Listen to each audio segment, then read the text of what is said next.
Voilà, matinalement, nous sommes là pour vous tenir compagnie. Votre humble serviteur Doudou Montiri, très bien en forme et surtout à l'Éternel des armées, grand merci parce que c'est lui qui a voulu que nous soyons présents, en vie, comptés parmi les vivants, l'omnipotent, l'omniscient, le mieux présent. Merci à Karine Bébé, la caméra woman qui est juste devant moi, donc elle est vraiment très professionnelle et je n'oublierai pas aussi notre très cher Dieu-Merci Kifou à l'exploitation et il combine un peu le tout hein, donc, et à la réalisation aussi. Merci à vous qui nous suivez. Nous aurons une seule rubrique grandes affiches où nous allons juste analyser le quelques actualités, voilà. Et aujourd'hui, nous allons plus nous focaliser sur deux actualités et surtout qui impliquent sociales, qui nous intéressent tous. D'abord notre environnement, cadre de vie que nous devons à tout prix assainir et aussi la trilogie métro boulot dodo.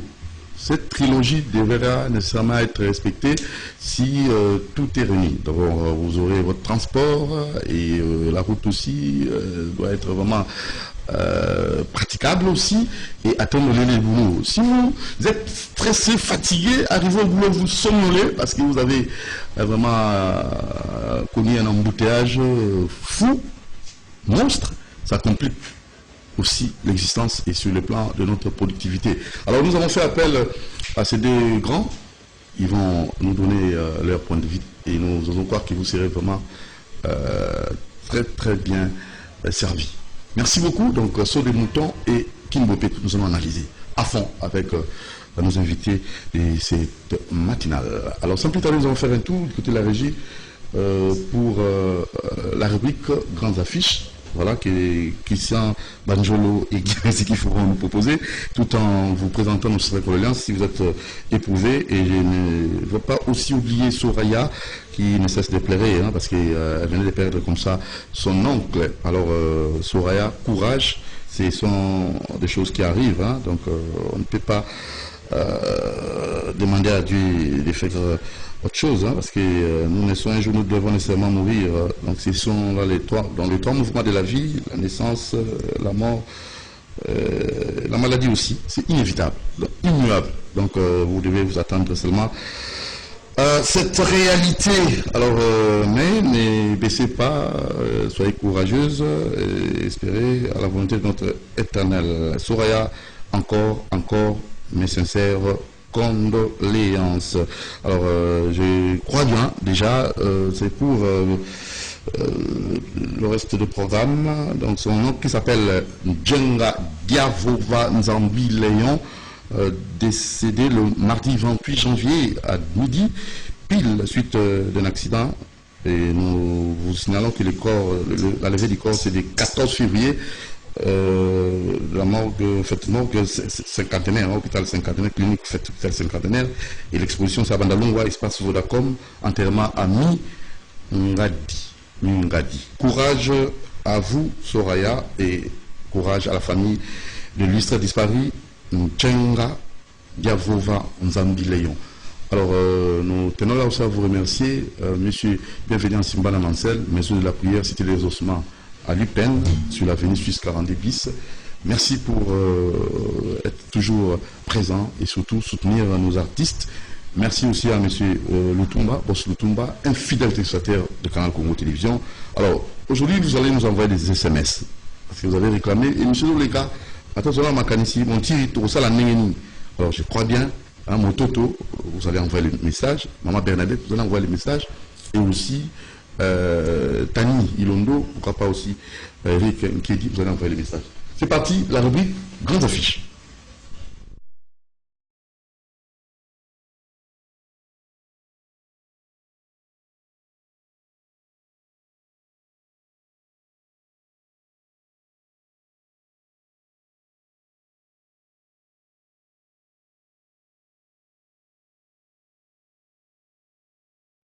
Voilà, c'est ça, c'est bien.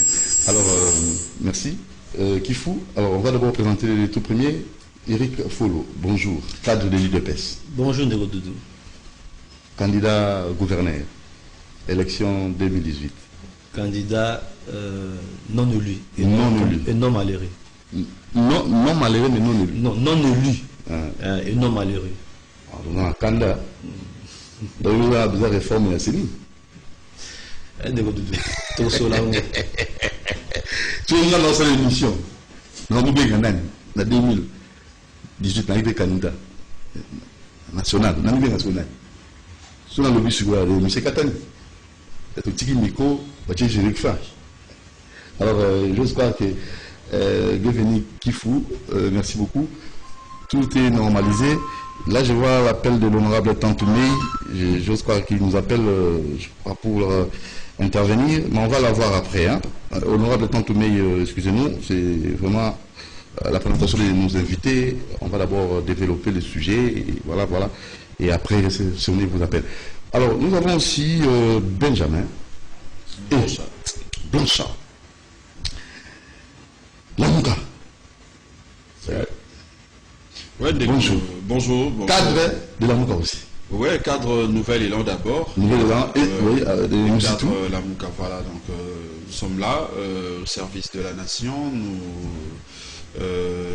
Nous battons pour essayer d'apporter nos contributions, nos analyses par rapport à l'évolution de l'actualité politique, surtout les sociales, puisque ce qui est vrai, c'est que le peuple Nabiso Lelo Oyo a comprendre que Mboka, de plus en plus, c'est comme si toujours reculé, toujours on a par rapport il y a Oyo Ezala qui va attendre, il y a peuple Wana. Je crois que Toromeka, tout au long de l'émission, quoi apporter Oyo Ezali contribution, mécanisme Nabiso pour coédifier un peu peuple Nabiso, pour essayer un peu espoir peut-être par rapport à Oyo Sengel et tout ça. Voilà, alors merci beaucoup Blanchard, merci Eric Folo, pour voir comment avec facilité, hein, on est sur les moutons, il a facilité, et notre très cher Karine Bébé a son un mixage, en attendant, Dieu merci qu'il faut amener salam et le mot bani. Alors, sur les moutons. Tomituna, les cambasso des moutons. Toki, tout lundi, dans l'information, il faut d'abord on va conduire le candidat Mboka, école, on va dire les 30 juin, pour fêter là sur des moutons. Et il faut encore ajouter 3 millions et quelques pour 500 000. 500 000 pour vraiment mettre, donc, finir ces travaux. Alors, on a invité très rapidement Eric Folo. Blanchard, awa ezali la mukate, eza kachite, awa ezali likamoya, peuple congolais, c'est pour le bien-être de la population de façon générale. Alors, Makamamouram, c'est comment? Les 30 juin, ezala vandenge, par contre, Balobi 3 500 000 euros, parce qu'il y a Bakissa. Pour m'entendre sur ici, la ici. Non, dans les endroits, 17 500 000, 3 500 000 multipliés par 5 mois. On appelle ça chaque mois 3 500 000, mois de juin, le 30 juin. Donc, total, c'est là 17 500 000 $. 500 000 $. Il faut. Ndeko Doudou, merci. C'est Peli Mingi, l'introduction nayo, parce que lobby, ils ont dit Kambo Etali. À parti politique, mais où est la population congolaise, précisément Bakinois, parce que ça va à Kinshasa. Je pense que Touti, la Bandaku, il y a eu un embouteillage, nous tout à Moni Ango, pour comme Awa, des fois toujours en 5 h du matin, des fois à 4 h du matin, pour comme attendre dans Moussala, pour comme attendre dans Bukipasho, ça dans veut dire que Kambo Tali, Moutou, Nyon surtout. Dans le cas où les gars, si nous avons communiqué, il y a gouvernement où va PC Ikita, il y a des boursiers, tout il y a fait ça chaque semaine, montant il y a 3 500 000 pour être Moussalana ici là. Il y a des soucis, il y a population, les amis, dans les Cambo, Italie, Mbongwana, parce qu'il y a des revendications, ou même au sein il y a IDPS, pour Monaki, ça qui est inspection. Il y a des moutons pour envoyer l'évaluation à niveau nini par rapport à l'application des fonds. Donc, toujours bas et de ces niveau de justice, tout le monde a été comme coupable, on a condamné parce qu'il n'est au-dessus de la loi. IDPS et Bunda pendant 38 ans, 37 ans, il en est où, écoute, dans pouvoir, ils ont pour l'état des droits. Alors, l'état des droits, le lobité, au favoriser le népotisme, clientélisme, amitié, ils ont été autour, on a retenu dans les Kamouana, je pense que justice, d'une manière équitable. Mais, toujours est à c'était, le lingue où, engagement, il faudrait que suivi et salema d'une manière très correcte, enfin que Moussala est si là. Ici, date butoir, le 31, en fait, le 30 juin, nous avons inauguré la saute mouton touana. C'est beau bien, on sa date, il y a le 30 juin. Hein? Mais ils ont autour d'un prévu naturel et yaka. Hein? Mais sur le plan technique, tu vois aussi là, le 30 juin ici. Mais tout le temps, tu as prévu naturel. Beaucoup les béton, et ça dit que vous les bétez pendant une semaine. Nous trouvons que vous les bétez parce que vous les béton. Mais comme appelle si date, il faudrait que suivez ça de ma casse pour être respecté. Mais ce qui peut être commis le 30 juin et que tout est silité. Je pense qu'il y aura toujours le comité de suivi à repérer votre évaluation de comme à niveau pourquoi 2 jours l'équipe, tout ça mis 2 jours avant.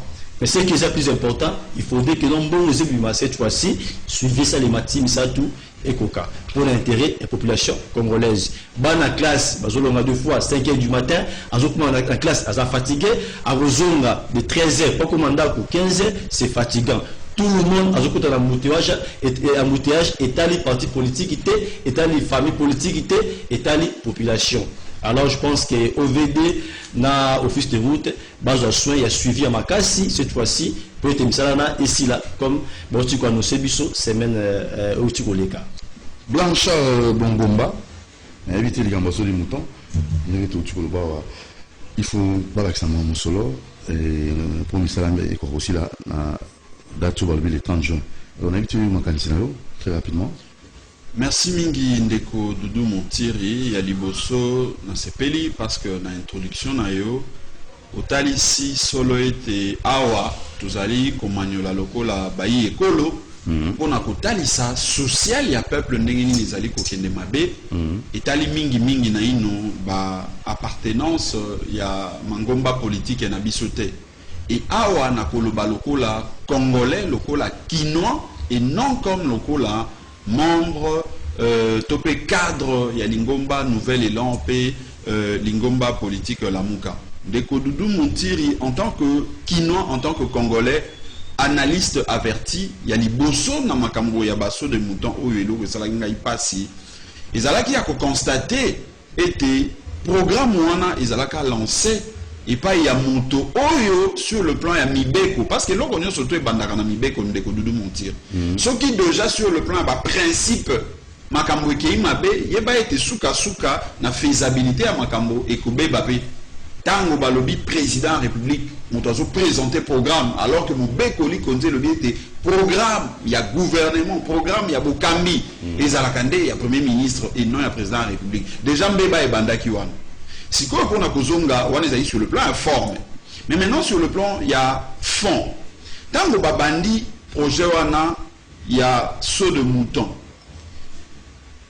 balatalisaki biso ete bakotonga na 9 sites ezalaki répertoriés pour ete bayeba na kotonga saut de mouton pe misolo oyo esengelaki ezala disponibiliser mpona kosala mosala wana balobaki ezalaki 22 500 000 $.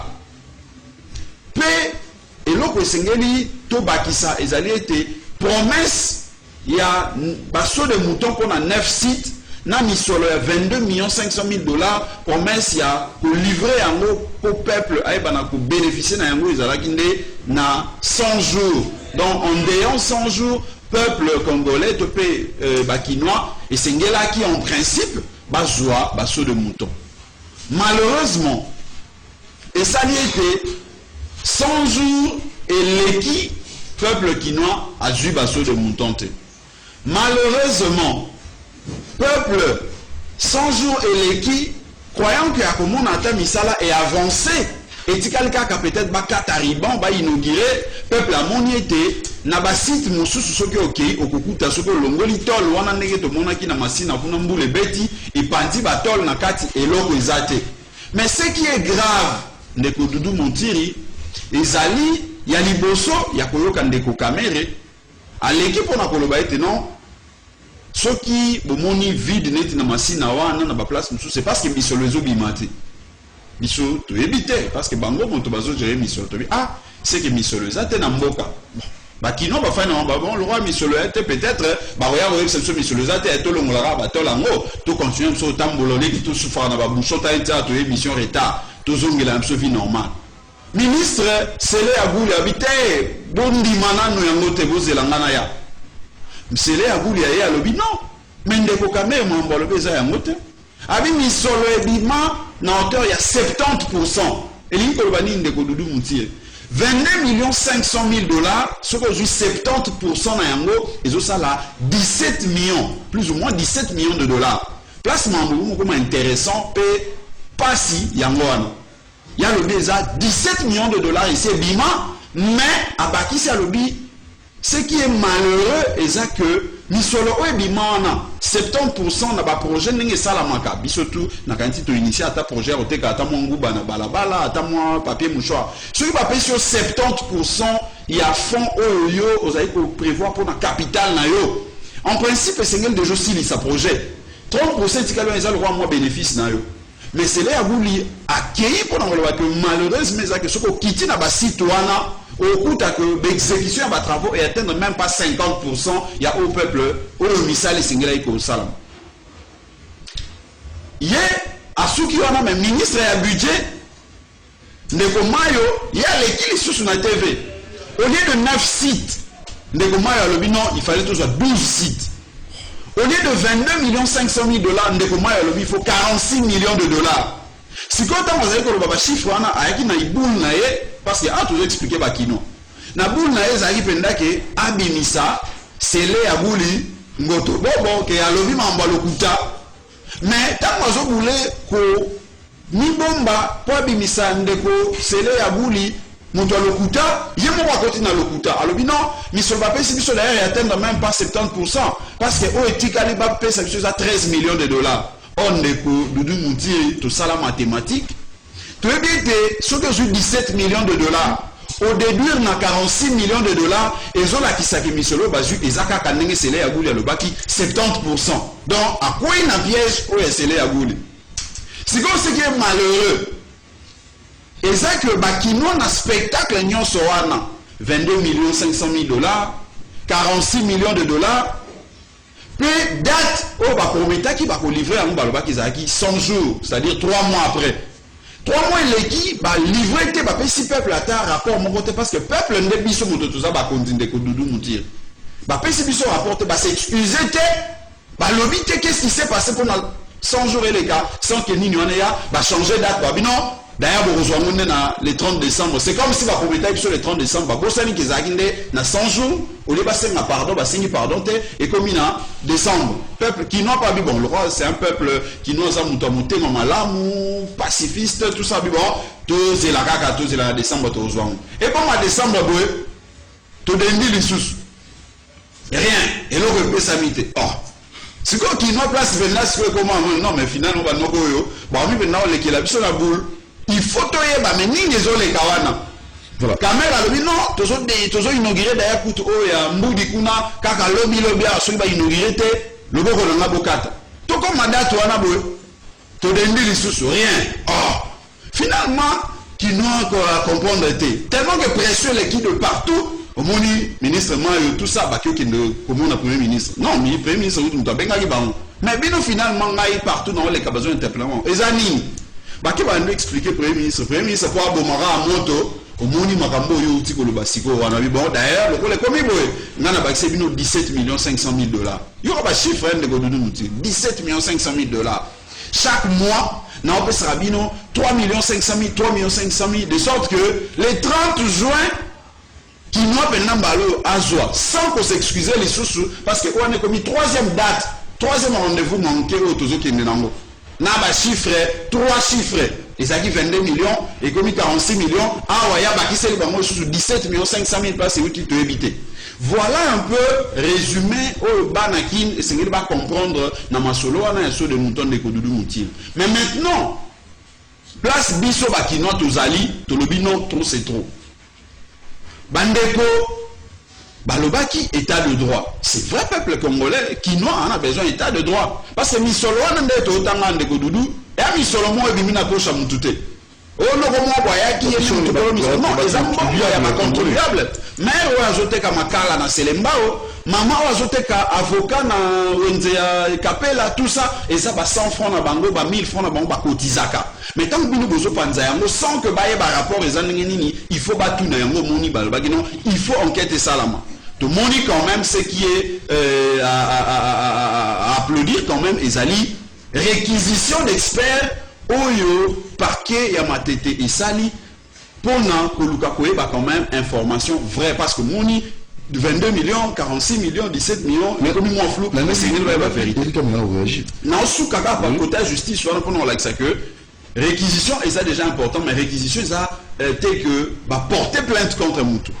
Par kenda fongoli dossier a soit information kaka pour constituer dossier aye ba vérité zanine. Tant on soit ba vérité peut-être on a niveau on a bon qu'est-ce que qu'on enclencher procédure oyo il y a tant ba responsabilité aux allez établi bon to fundi mututel à répondre na ba responsabilité na mais souhait na biso ezali que et aboutir ba o bazali reconnu coupable to ba responsable na kat na misolo wana ndenge bimi pe misale salamité parce que na bosa yi koloba que tant on ndeko caméra le BT 70% ya misolo zomité ndeko c'est là goule le moins de 50% ba réalisation bandeko yi DPS ndeko kabun na Augustin ba on ba ki ba le 30% kaka ba travaux mute salami ndeko oya qui candidat gouverneur wa so kité wana ndeko batumona yekutwa ke yi so abi même pas 20%. Parce que tu es bien de quoi il y a un ministre des Travaux publics, c'est mon roi. Le résultat, c'est que moi, nous les alliés, il y a toujours souhaité, on les alliés souhaitent, toujours émettre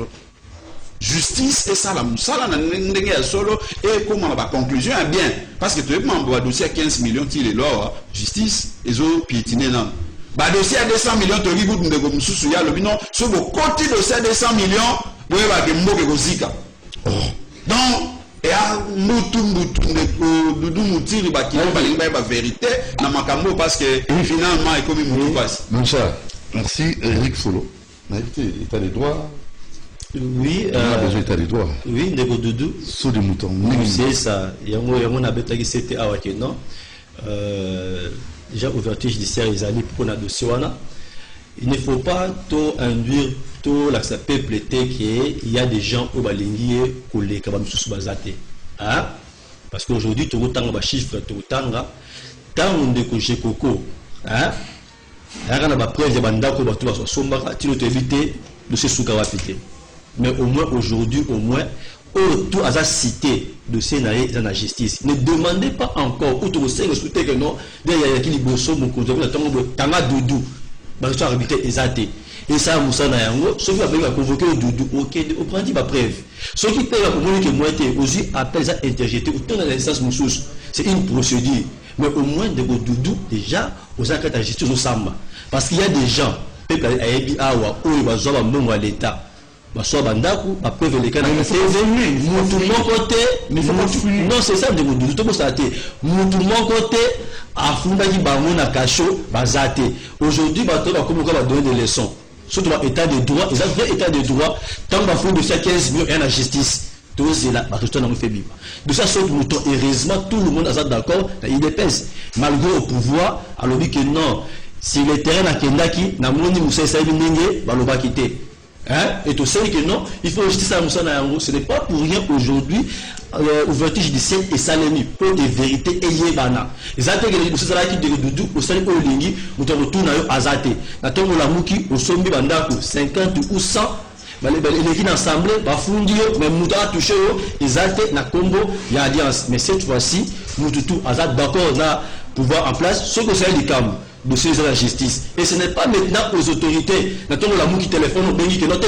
Quand on doit à côté cacher parce qu'on va fonder, non. Tosé là, et son élément, où on est coupable, on est pipini. Mais ce qui est pour notre considérer ce mouton, j'insiste et je perds dire que OVD, Office de route, comité suivi, et c'est ma casse, enfin que pas sur Obakino Bazomona pour un embouteillage ici là. Ce n'est pas une récupération politique de comment. Ceux qui nous ont passe dans le comment Babatoni récupérer des commis affaires politiques. Non, on n'a pas ça batou s'il y a des solutions proposées. Que non, et comme on dit, nous avons Luka pour na maïté pour la zamba. Ozomona soki mututu poza et azala équipabilisé na kati ya saut de mouton zala c'est que mouton na place na makala. Et vous pensez que c'est les repérer ça sous Batombongo parce que tout ça interview je crois Alain Kabongo donc c'est vu ça déjà je crois Dimanche qui fait déjà peut-être Alain Kabongo pour na oui bon copie mais il faut d'abord justifier où vous avez na ngoni hein. C'est là à l'Obaki. On a dit tout le monde comme si on est payé lui on a négocié tout le bas 3 500 000 est-ce qu'on paye ça ce qui est justificatif c'est ça na quoi il bimaki parce que yémo on a jamais le Alain on peut déjà suivre ça rapidement suivant c'est le ministre. Non mais mon salaire ministre de finance c'est ça pour bloquer mon côté.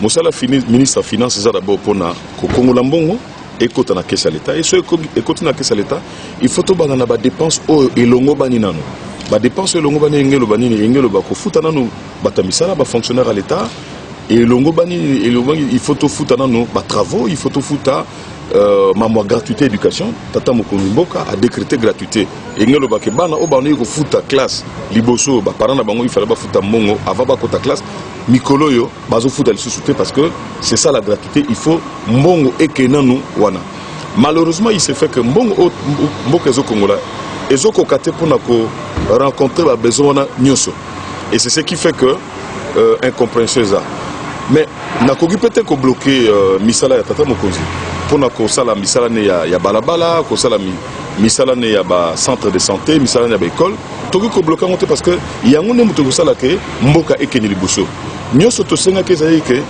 ba contrat wana comme bazo sala misala wana basi bazo ki mondambo mongo liboso il faut ba sala nanu na mbongo wana ba ye ba justifier niveau oyo mbongo ba utiliser ngona nenga malamu et puis après malembe to bani suko futa problème ezala ki ne yangona biso to sengi kaka ke non oyo bozo ki liboso boye bo justifier ce qui te montre que oui musala et salimi na nenga malonga par rapport na mbongo ba pesa ki bino malamu to pesi mbongo mususu mais toki ko pesa te ce qui nanu bo justifier o besoin quitter mais toki ko bloquer musala mo tata mo konzité to ko bloquer mo pona nini ora to zo bloquer peuple to za na tina te ko bloquer peuple to za na tina ke to battre la mbongo peuple et que na misala o elongo bani gratuité à éducation fonctionnaire à futama bien et puis so ba pesio tronçon yanzela sala musala malamu yanzela et puis après oye ko justifier et puis après to futur le soso ce ko justifier te to ko futa yo peut-être malheureusement neng na uto ko tambola par exemple a wana katanga na tena ba réunion na sala ba réunion donc na bango mingi na chaque mercredi na Kinshasa ba région zebele ba région suza na kati na bango moko ba régie financière o na zo ibsa bango que to meka ko sala plan d'action pour na ko corriger mais ba région soupe etali ba autre service belé so aucun na ba poste frontalier et ça kakaté par exemple la douane ba service c'est belé et autres des ordres donc les loyo il faut impérativement batika ba douanier na poste frontalier ba sala musana bango malamu déjà tata mokonza mboka o akenda atika nombre de services où il fait ça dans le poste frontalier. Il faut tout respecter ordre de service. On a que soit il faut 4 services dans le poste frontalier. Il faut tout dire 4. Malheureusement, il s'est fait que le service est belé. À part le service opéré, on a pu service social l'État est belé. Ils ont empêché la régie financière pour rencontrer l'ambition de Bangwana. Yangwana Tata Mokonzi a joué qui meeting donc tout quitte dans la province.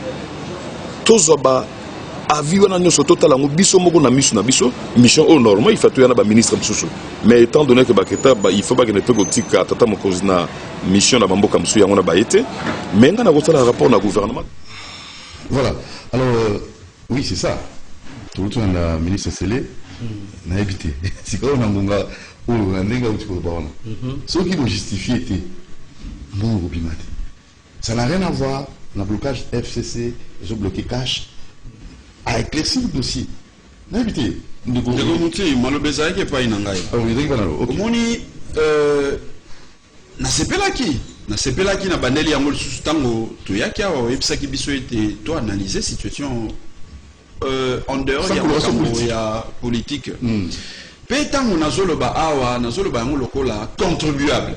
Na zoloba yango lokola citoyen congolais, na zoloba yango lokola quinois. Parce que est-ce que y a un principe mo babinga ka reddition des comptes. Misolo oyo ngana futaka vignette. Ngana futaka impôt sur le revenu locatif. Na futaka mpako.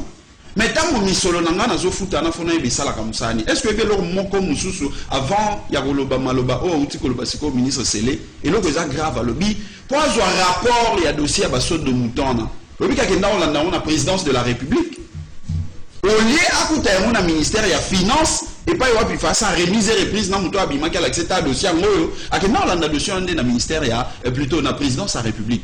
Et cela qui sait déjà que moi nous ezali mais ndeko lingi o luka bouc émissaire té o proposer non ndeko dudu mutire moni nazo insister que tout longo la sentiment politique à remonter ça parce que tant que analyser non il faut tout petit kabilo ko parce que soit to lingi to que na analyse politique na o chaka set na politique mais nazo kende na analyse ya mboka parce que mboka tant que mabe il faut to ba kizo que mabe ndeko lobi mambo ya justice wana mais le fait ya ko violer mibeko wana que mikanda wana les en ministère finance et se retrouver na présidence de la République est-ce qu'on est état de droit. Le fait que les lots, on a un exemple, mon ambang, ils ont un juge moro les lots. Ceux qui ne connaissent pas, ils continuent de traîner dans la prison. Il fallait demander depuis lundi. Et ça va pour la signature. Et ça, c'est que l'exemple, les belé, tant que le Bamakambo sur des moutons, et ça pour les longues moutoutés. Toujours le bain parce que mon on attend toujours le 15 millions, 3 millions. Et ça mon moutouté dans le bas qui a mon na poche à moutouté. Et ça bon il y a pas congolais, bon il y a pas quinois. C'est comme ça que va justifier té avec ça bon maté. Ah, c'est quoi le 30 juillet au comment tu fêter la scène sur les moutons tout. C'est possible que tu fêtes dans le thé de Doudou Moutir.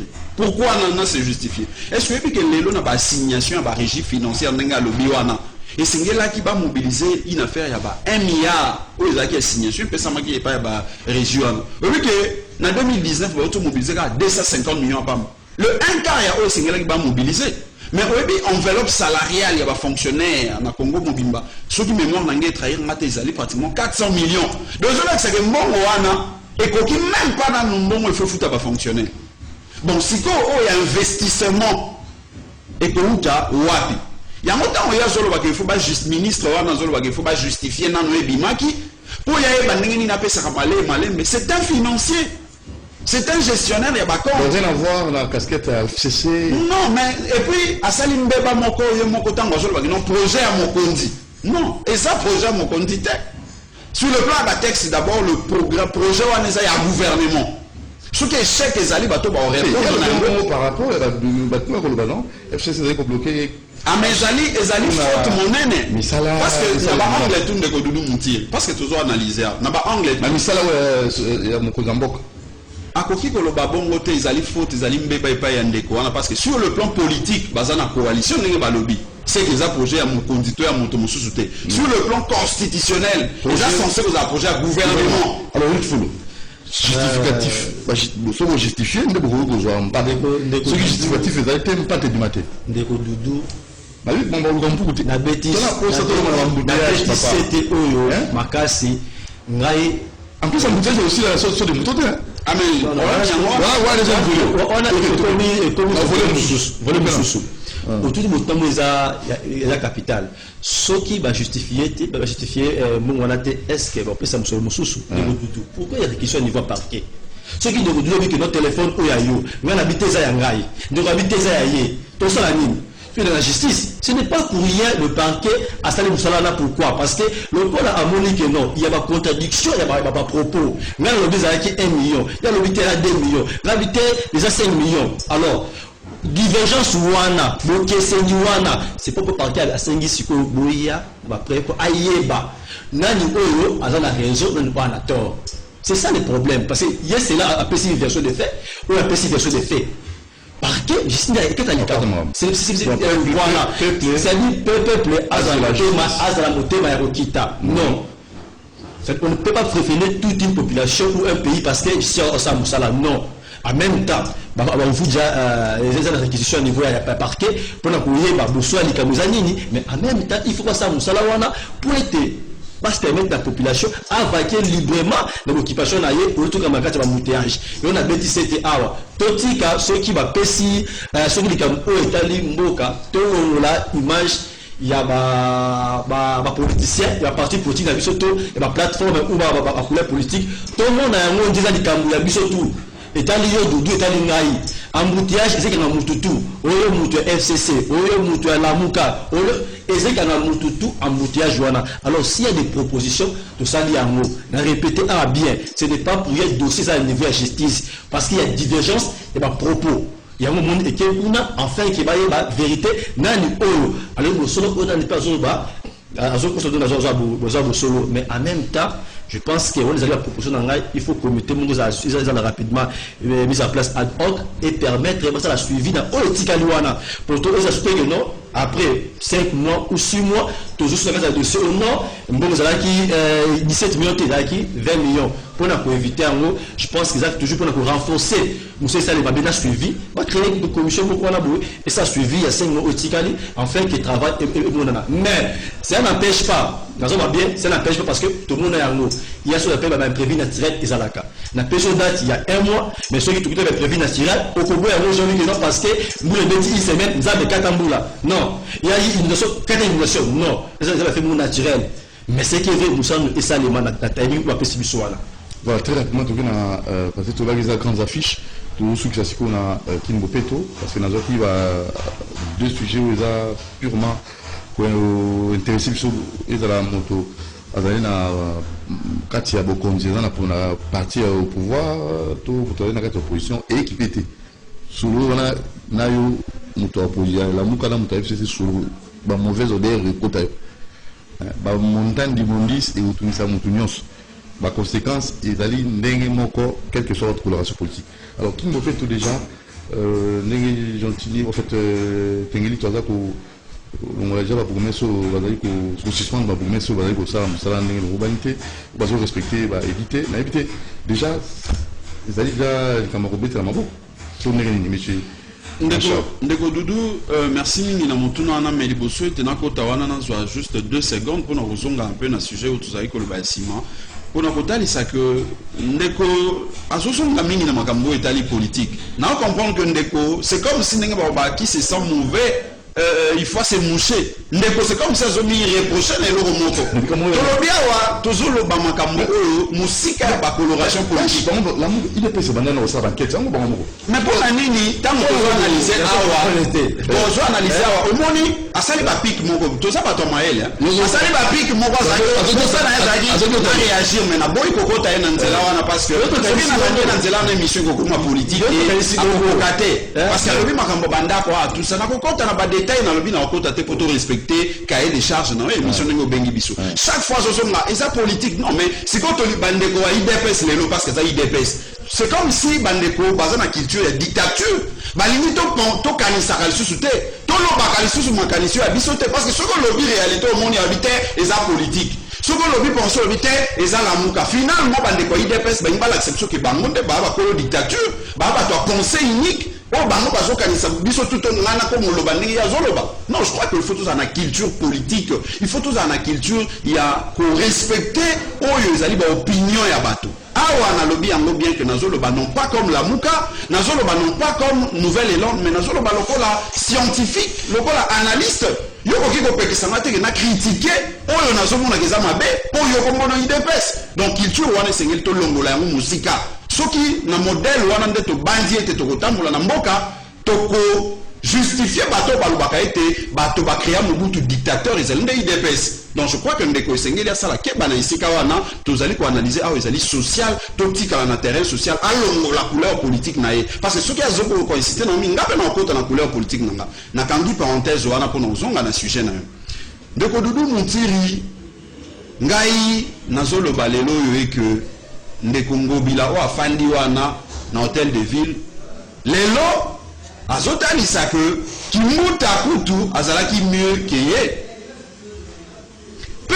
pour se justifier à mi bomba ndeko Doudou Muntiri oyebi asali nini atindi ba suspendre ba bourgmestre Mwambi ndenge ba na Lingala ou na Lopoto 8 mais ezali fuite en avant s'il faut suspendre le bourgmestre de Godoudou Mouti, à suspendre le surtout 24, pour Kinshasa Tawa na Gombe, fou les ali.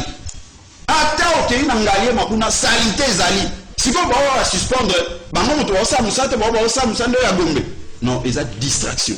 Et ça distraction de Congo Bila Azali pire que Kimuta.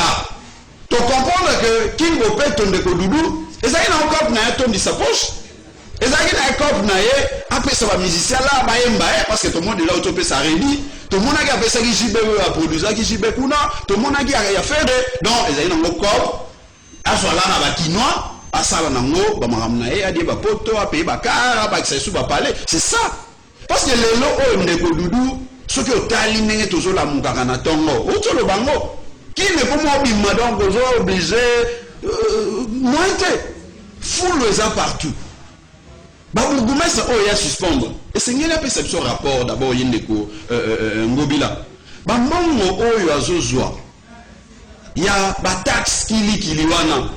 Combien a rétrocédé il y a un bourgmestre qui a suspendre pour justifier le fait que le bourgmestre wana bazumi solo mais basali musalate.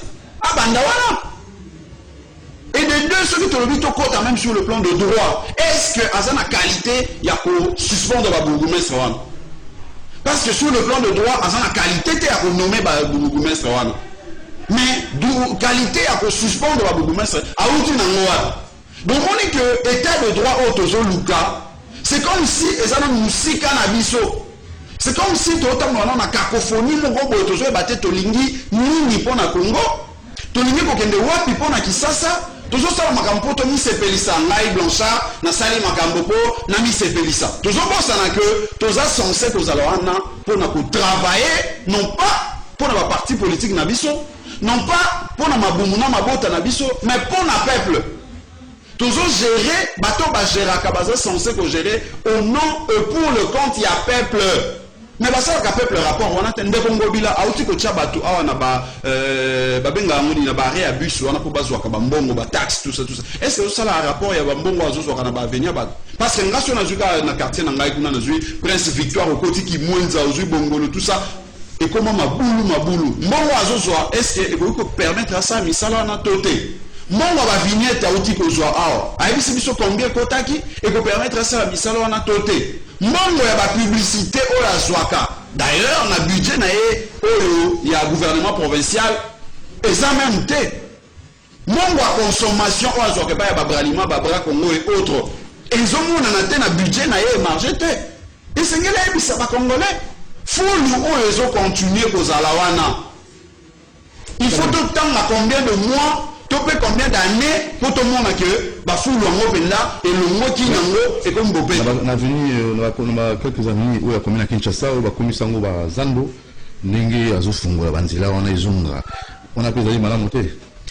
Ndeko Doudou Moutiri Kisasa ezali na environ 10 000 km² à superficie.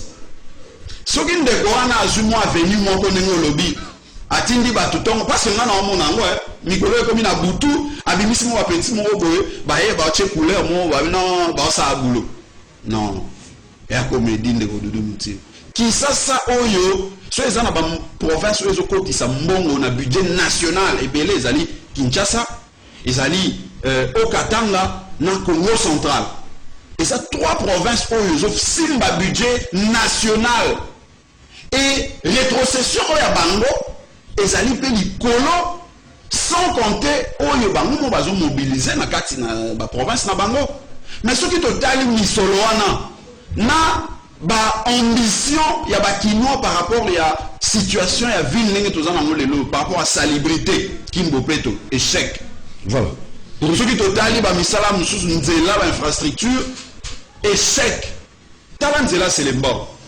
talanzela bongolo se katana ile kakal susute donc nazotanga kala mo bisika mike ozo la kisaka lelo oyo ndeko wana esengeli ya kosala état des lieux à l'exception misolo bakinois o azo percevoir ezokota ka combien et ba ambition na ba projet nyonso to wana na bakimbo peto ya fulu wana ezosenga combien mais pour na nini tozomona ba résultat au contraire tout le monde a ka salité zokoba ndeko peut te rappeler à téléspectateurs tu vois encore 2 ou 3 messages hein beaucoup de la question na bino na likamtulubega baso de mouton na kin bopeto numéro plus 243 89 61 52 634 autant à quelques deux messages hein, pour avoir point de vue à l'invitation rapidement oui.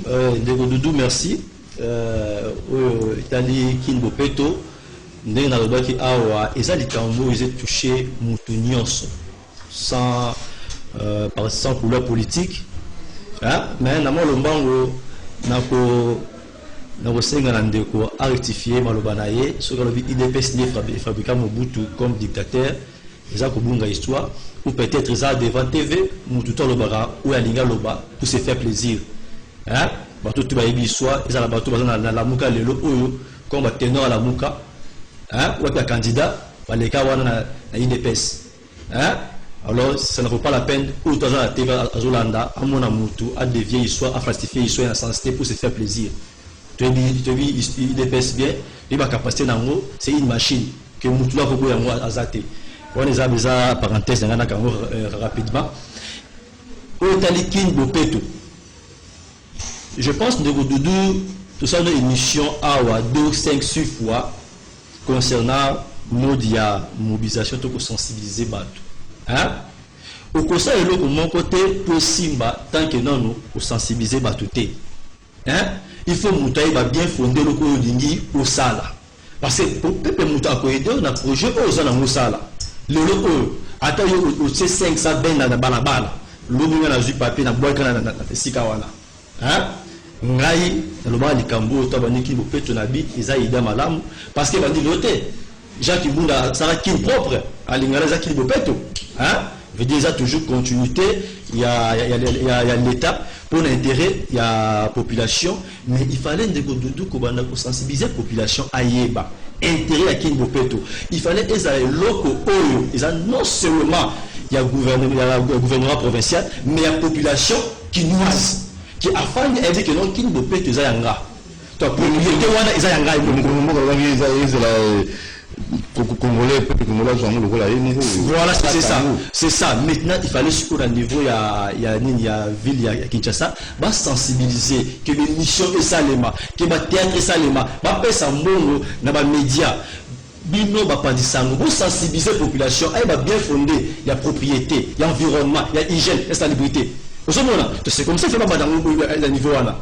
Parce que tu peux mettre des moyens. Tout le monde a un boulevard. Vous savez 8 bandes, mais vous savez 10 bandes. Autre question, vous avez 2 bandes à on est malade. Mais comme une minute, pourquoi il y a juste 10 bandes? Pourquoi vous savez 11 bandes? C'est-à-dire, si on sait les Camerounais à l'Ibosso, il faut sensibiliser Batou. Batou qui a une fait la sensation à tout le monde qui a au moins le monde rouge, tout le vert, il y a la carte sinaï. Il faut commencer à sensibiliser Batou. Que la population a bien fondé le Sala, qui doit être oui, mais ils ont nini, ils ont pour l'intérêt nini. Ce qui peuple a yébi à nous, qui nous a yébi bien fondé à qui nous péto. N'attends on a mon gars, on a maïté, non, et puis on a mbaki, après on a balabalate. Après que non, ceux qui n'ont pas voté à Babangungi. Mais le fait que les Congolais ont battu, qui nous peut s'approprier dans notre été, ça est difficile. Doudou, pour la communication, vous avez mieux placé que Ngaï, il y a quoi expliquer la population, qu'est-ce que la communication? C'est pas parce que vous êtes pas nous que vous êtes même vous t'engager. Nous sommes la française. Ce n'est pas pour dire que la communication est mieux placée qu'aujourd'hui, une capitale, il y a plus de 10 millions à 15 millions d'habitants, ils ont facilité de Doudou, on a 2 panneaux, on a 10 panneaux, 20 panneaux, même on a 100 panneaux. Hein? C'est-à-dire qu'il faut encore multiplier pour être plus fort sur la communication, sur la sensibilisation, sur la mobilisation de la population congolaise qui nous en particulier a un avantage dans l'intérêt qui nous peut pour l'intérêt naïe. Le lot au bon amotabeli, la tombe de la boutakufi, au malaria, la malaria tue. Ils ont dans la salité, il faut dire pour sensibiliser la population. Aïe, bien fondé à Kinbopeto, intérêt dans la propriété, c'est là où on est que projet et que Simba. Mais tant que nous sommes au centre de la population, même à s'imprégner, même à limiter, même à juste sentiment à monter, même si vous multipliez les fort, on perd un jour raison, il y aura toujours des coquages et des échecs et ça. Il faut multiplier la sensibilisation au niveau de la communication, ça a moyen, ça a des missions, ça a théâtre, ça a speech, ça a la langue tout, tu vas comprendre, Kini Bopeto Zanini, pourquoi Kini Bopeto? Et c'est par après au bon non projet et Kini Liboso. Mais tant que ça l'unité de Doudou, au bon non toujours évolution de certaines matin, difficultés à toujours pour la haute Kini Bopeto. Voilà, merci beaucoup pour les belles propositions. En fait, de mettre terme à deux sujets autour de la qui c'était dans la rubrique grandes affiches.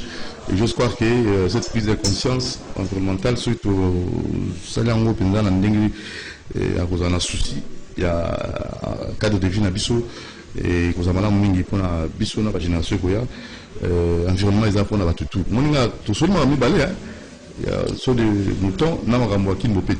Donc ça là on a coloration politique. Donc ici quand vous allez sur quand ça là on peut bloquer sur le par là, aux autres nous on est peuple mobimba. Ozana kati ya mutuka clim ozana kati ya ndaku bien assaini bien mais ozana cousin na mo afanda côté moko mai ba defika ka ba boka ba salite na mai ya mai salite wana akufa donc yozo ça ma ben à gauche mais à droite répercussions ali alors tout éviter que politiser le les appels intérêt général hein, donc ça n'a pas d'importance vous demandez peuple pourri monsieur vous peuple pourri madame alors to kemba na ba sango ba parti na bino politique pour comme dans souka presque n'habiter la quoi c'est comment et tu fais ça moi il dépêche pour tout cabon merci ndeko Doudou Montir liboso était topé ça sango ya parti et loko nalingi couper ça lisusu loko la moi conseil na ba leader nyo surtout oyo tozali pe o bazali et sengeli to inculquer ba valeur démocratique ba valeur républicaine et linko lo bani que na république pe na démocratie muto azalaka mokonzi ezalaka nde peuple biso ba oyo na ba oyo wana basusu ba oyo bazwaka ba privilège ya kozwa ba responsabilité songolo bakala bazali nde basali yango wana chaque fois il faut tokotisaka culture ya kozongaka ko rendre compte et pas ya peuple soki osali mbeba oluki bolimbisa epai ya peuple soki olobaki eloko moko moni ekokisami te zonga yebisa peuple parce que lelo oso tellement monete ya baso de mouton wana déjà esali ba promesse 3 promesses de trop ata bolimbisa epai ya peuple esalami na ino te ezolakisa solo que culture wana mentalité wana eza mosika na biso esengeli toyeba na ko cultiver yango toyeba na kosala ete totosaka peuple totiaka peuple na esika na ye osali eloko moko okutani na balea okutani na mbeba oye epai ya peuple lobino peuple na prometaki boye nakanisaki kosimba me namoni nakutani na kokoso boye limbisa tobongisa lisusu ça eza déjà début à développement soki toyebi kosala eloko wana maintenant po na kokota na mayematali mangomba politique c'est vrai mon amboka Adolphe Mozito initiateur il y a nouvel élan et coordonnateur il y a la Mouka Lelo